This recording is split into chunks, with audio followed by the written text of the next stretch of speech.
بسم الله الرحمن الرحيم.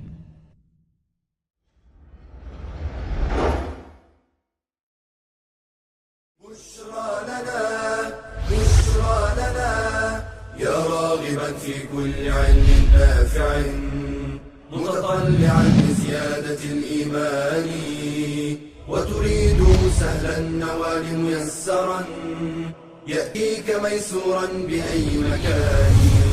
وتعلم الفقه الميسر عاملا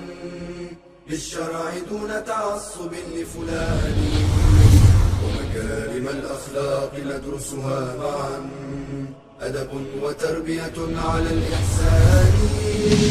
وتعلم اللغة الفصيحة ورعاها بطريف أسلوب وحسن بيان تلك العلوم دروسها ميسورة في صرح علم الراسخ الأركان هذا كتاب الله روح قلوبنا خير الدروس تعلم القرآن والسنة الغراء شارحة له فهما لنا من ربنا وحيان هذه عقيدتنا الصحيحة فطرة تنفي الشكوك بواضح البرهان بشرى لنا